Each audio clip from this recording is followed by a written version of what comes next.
Em hãy chờ đợi anh nhé, anh sẽ bay về ngày xuân. Anh sẽ lau giọt nước mắt bao nhiêu ngày qua em đã khóc sưng lên kia. Anh sẽ ôm em thật chặt cho đến khi nào em ngủ say. Anh xin hứa sẽ không bỏ mặc em nữa đâu. Thế giới này thật nhỏ bé, ta sinh ra để dành cho nhau. Thời gian sau ngày chia ly chẳng thể mà phai những ký ức ngọt ngào. Sẽ làm đôi ta yêu thêm say đắm hơn xưa rất nhiều.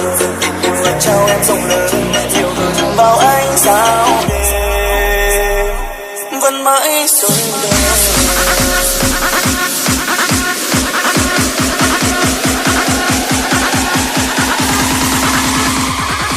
Các bạn đang nghe nhạc của DJ Trung Tiêu Remix. Chúc các bạn nghe nhạc vui vẻ.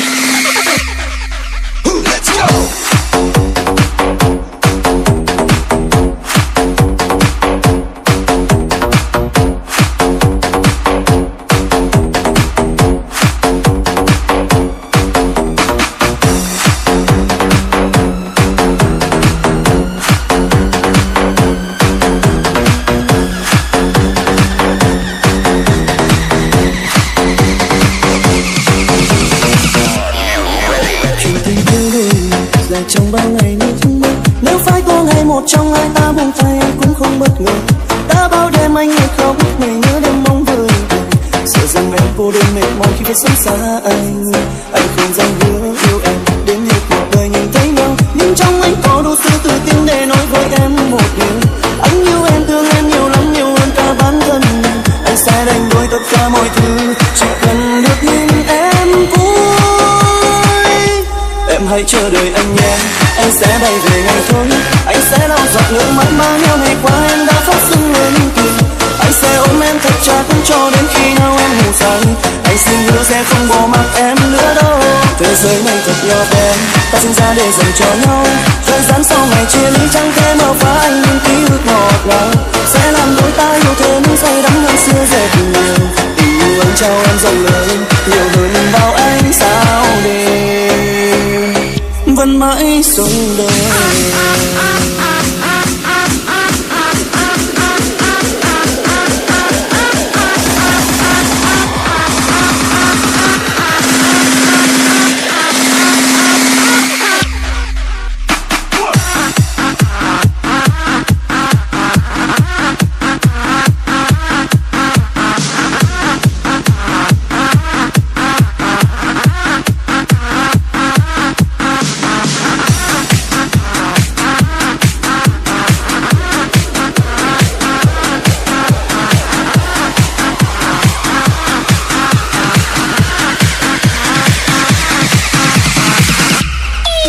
Chuyện tình yêu đời dài trong bao ngày nước mắt, nếu phải có ngày một trong hai ta buông tay cũng không bất ngờ. Đã bao đêm anh ngồi khóc, ngày nhớ đêm mong vơi đầy. Sợ rằng em cô đơn mệt mỏi khi phải sống xa anh. Anh không dám hứa yêu em đến hết cuộc đời nhìn thấy nhau, nhưng trong anh có đủ sự tự tin để nói với em một điều. Anh yêu em, thương em nhiều lắm, nhiều hơn cả bản thân. Anh sẽ đánh đổi tất cả mọi thứ, chỉ cần được nhìn em vui. Em hãy chờ đợi anh nhé, anh sẽ bay về ngày thôi. Anh sẽ lau giọt nước mắt bao nhiêu ngày qua em đã khóc sưng lên kia. Anh sẽ ôm em thật chặt cho đến khi nào em ngủ say. Anh xin hứa sẽ không bỏ mặc em nữa đâu. Thế giới này thật nhỏ bé, ta sinh ra để dành cho nhau. Thời gian sau ngày chia ly chẳng thể mà phai những ký ức ngọt ngào. Chỉ làm đôi ta yêu thêm say đắm hơn xưa rất nhiều. Tình yêu anh trao em rộng lớn, nhiều hơn bao ánh sao đêm.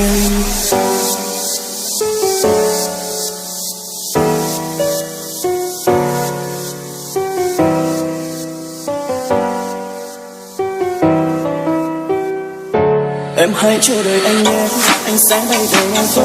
Anh sẽ lau giọt nước mắt bao nhiêu ngày qua em đã khóc sưng lên kia. Anh sẽ ôm em thật chặt cho đến khi nào em ngủ say. Anh xin hứa sẽ không bỏ mặc em nữa đâu. Thế giới này thật nhỏ bé, ta sinh ra để dành cho nhau. Thời gian sau ngày chia ly chẳng thể mà phai những ký ức ngọt ngào. Chỉ làm đôi ta yêu thêm say đắm hơn xưa rất nhiều. Tình yêu anh trao em rộng lớn, nhiều hơn bao ánh sao đêm.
chưa hết câu, nước mắt ta dâng vẽ sầu.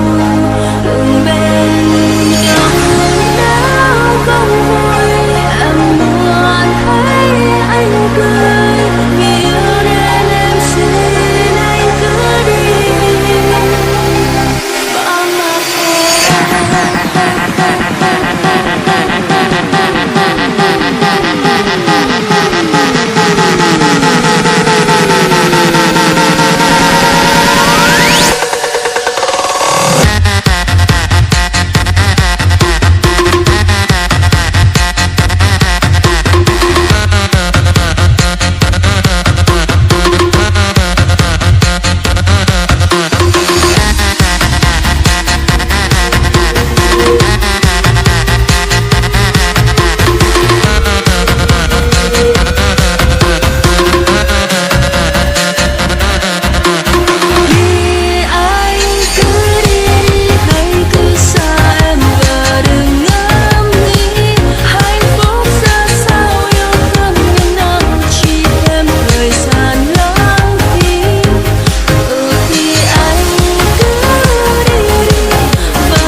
của đèn trong bóng tối để đêm những kỷ niệm vừa qua. Vì em trọn vòng tay anh, đêm trôi qua